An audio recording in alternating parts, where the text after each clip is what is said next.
Well, hello Glue Troopers, and welcome back to the TARDIS. I got a little bit of work done today on the pirate ship, and I'm going to be hopefully getting that done by the end of January. Those God's Hand clippers really came into their own today, especially cutting off some of those ratlins, some of which had like 27 teeny tiny little attachment points. The ratlines, the horizontal ropes, basically just went straight into the sprue runner, so you had to clip every one of them off, and it was perfect for that. I probably could not have done it without making a mess out of it without using anything else. Perfect timing on that. And it's also worth pointing out that they not only were perfect for that particular delicate job, especially the really fine God's Hands, the other ones, the mid-level ones, actually would have had a little bit of difficulty with it. I needed that really fine flat tip that's on the really nice one. So that all came into its own. Also, as far as the impromptu diorama I'm going to do with the Godzilla and the submarine, Mr. Irick has told me, don't buy Godzilla, I've got a spare I'll send to you. And I thought he meant one of the little Aurora ones or something, or one of Polar Light's smaller ones. But he actually sent me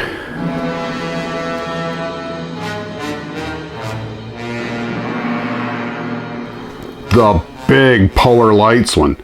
And wow, I was surprised when I opened the box, because I know how much these are. It's a very generous gift or Christmas present. And he took to heart what my wife said: you want a big enough Godzilla to end all the hopes and dreams of mankind, or words to that effect. And judging how this is going to scale out, there's no question that that submarine has got like zero chance of escaping. It truly is going to be a sub sandwich.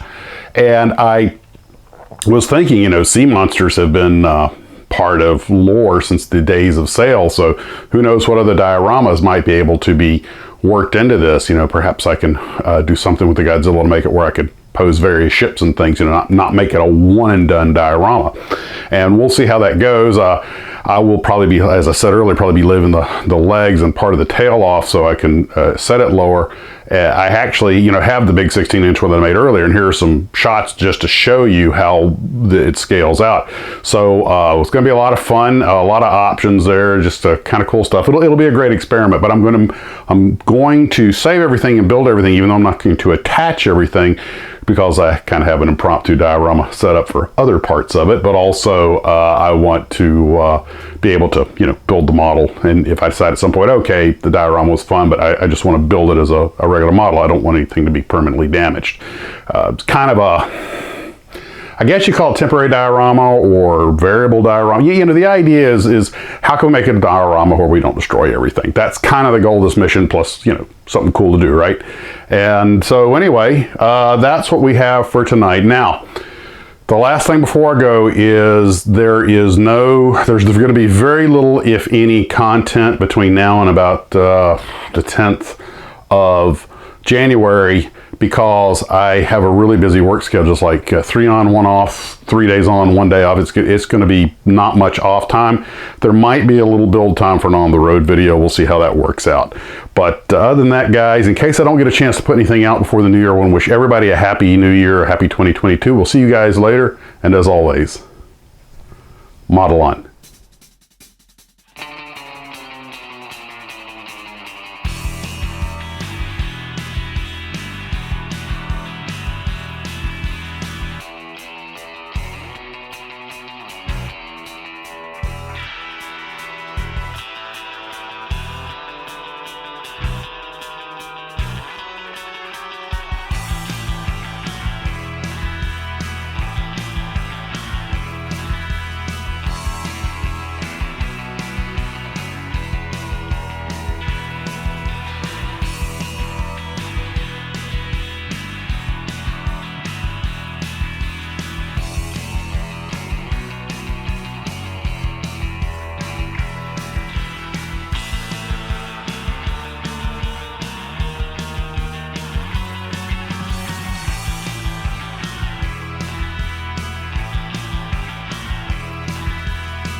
Rich and chewy, tender, gooey inside.